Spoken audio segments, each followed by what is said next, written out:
প্রাক্তন তৃণমূল কাউন্সিলর বিশ্বরূপ দের এইভাবে দল ছাড়ার সিদ্ধান্ত প্রসঙ্গে কি বলেছেন বেলেঘাটার তৃণমূল বিধায়ক কুণাল ঘোষ দেখুন। তিনি ওদিকেও গেছেন শুনেছি, আমাদের মিটিংও কাল অনেকক্ষণ ছিলেন। তারপরে তিনি ওই যে তারাতলার ঘটনা নিয়েও খুব উষ্মা প্রকাশ করেছেন দেখলাম। তো এখন তৃণমূলের যদি ওই দিক মানে বালিশ ছাড়া তৃণমূল হয়, তো তারাতলায় যাদের বিরুদ্ধে অভিযোগ তারা তো বালিশ তৃণমূলে গেছে। ফলে আমি বিশ্বরূপ আমাদের বন্ধু লোক, আমি নিশ্চয়ই তার সঙ্গে আবার কথা বলবো। কিন্তু যে কোনো ব্যক্তির, ম্যাচিওর ব্যক্তির যে কোনো সিদ্ধান্ত নেওয়ার অধিকার আছে, কিন্তু তিনি মন থেকে আমাদের সঙ্গেই ছিলেন এবং তার তারাতলার ঘটনাটা তার খুব খারাপ লেগেছে। এবং যখন তিনি শুনেছেন আমাদের লোকদেরই কিছু দায়িত্বহীন কাণ্ড কারখানার জন্য হয়েছে, তিনি সেখানে শক্ত হয়েছে, আমরাও শক্ত। আরো একবার সরাসরি কথা বলবো, ঐশী মুখোপাধ্যায় রয়েছেন আমাদের সঙ্গে। ঐশী, এর আগেও আমরা দেখেছি যে ভিক্টিম লোকেটিং ক্যামেরা ব্যবহার করা হচ্ছে, অত্যাধুনিক একাধিক প্রযুক্তির সাহায্য নেওয়া হচ্ছে। তার মানে এখন কেউ ভেতরে আটকে থাকতে পারে কিনা এটাই নিশ্চিত করার কাজ চলছে। এটাই নিশ্চিত করার কাজ চলছে। সম্পূর্ণ এলাকাটাকে 4টে জোনে ভাগ করা হয়েছে। গতকালই জানিয়েছিলেন এনডিআরএফ এর আধিকারিক যে আমরা ছোট ছোট ভাগে 4টে ভাগে ভাগ করেছি সম্পূর্ণ এলাকাকে। একটা ভাগকে একবার করে চেক করা হয়েছে এবং তার পরবর্তী সময় সেই জায়গা আরও এক দফা চেক করা হবে। সেখানে দেখা হবে যে আর কোনো প্রাণের সন্ধান মিলছে কিনা। তার পরবর্তী সময় সেই জায়গাকে ছাড়পত্র দেওয়া হবে এবং সেভাবেই কিন্তু ম্যাসিভ কাটিংয়ের দিকে তারা এগিয়ে যাবেন, এমনটাই জানিয়েছিলেন এনডিআরএফ এর আধিকারিক। এবং আজকে সকাল থেকেও কিন্তু আরও একবার প্রাণের তল্লাশি, প্রাণের হদিশ চলছে। যদি কেউ আটকে থাকেন তাদেরকে উদ্ধার করে তার পরবর্তী সময়ে কিন্তু ম্যাসিভ কাটিংয়ের দিকে তারা এগোবেন। কারণ এই যে ধ্বংসস্তূপ সেটাকে সরানো শুরু হলে ভিতরে যদি কেউ থেকে থাকেন তার প্রাণের সংশয় হতে পারে। সে কারণেই কিন্তু আগে সুনিশ্চিত করা হচ্ছে যে ভিতরে জীবিত অবস্থায় আর কেউ আটকে নেই। সেটা সুনিশ্চিত হওয়ার পরে এনডিআরএফ কিন্তু ছাড়পত্র দেবে এবং তার পরবর্তী সময় যে সমস্ত অত্যাধুনিক যন্ত্রপাতি আনা হয়েছে সেগুলো ব্যবহার করে এই যে ধ্বংসস্তূপ সেটা সরানোর কাজ শুরু হবে।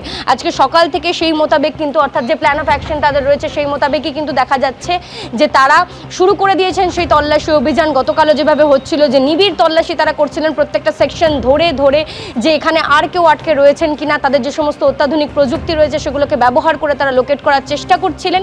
এবং আজকেও কিন্তু সকাল থেকে তারা চেষ্টা করছেন যে আর কেউ আটকে রয়েছে কিনা সেটা সুনিশ্চিত করার জন্য। এবং তার পরবর্তী সময়ে তারা রিপোর্ট দেবেন এনডিআরএফকে। এনডিআরএফ সিদ্ধান্ত নেবে যে এই জায়গা আর কতক্ষণের মধ্যে এই ধ্বংসস্তূপ একেবারে সরিয়ে ফেলা হবে। ধন্যবাদ ঐশী।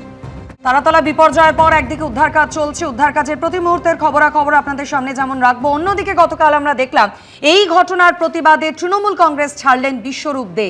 মন ভারাক্রান্ত, একটার পর একটা ঘটনায় তৃণমূল জড়িয়ে পড়ছে। তৃণমূলের গাফিলতিতেই তারাতলার এই ঘটনা, তাই আর তৃণমূল করব না। দল ছেড়ে কি দাবি করলেন প্রাক্তন তৃণমূল কাউন্সিলর দেখুন।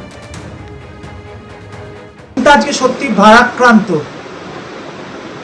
একটার পর একটা ঘটনায় যেভাবে তৃণমূল কংগ্রেস এবং জোড়াফুল জড়িয়ে পড়ছে তা চোখে দেখা যায় না, বিশ্বাস করা কঠিন। তারাতলায় গত প্রায় 48 ঘন্টায় যা ঘটল তা অত্যন্ত দুর্ভাগ্যজনক বললে কম বলা হবে, নিন্দনীয়।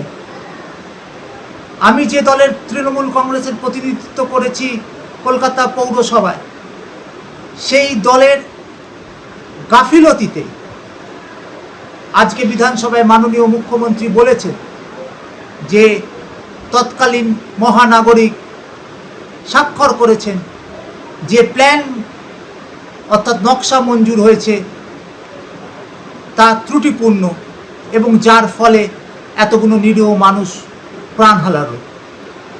এ ব্যথা সহ্য করা যায় না।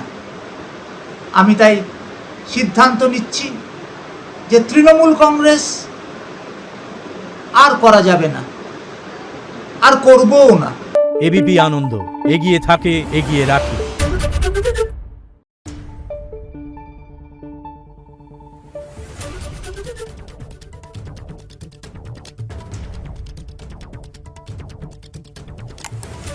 Thank you.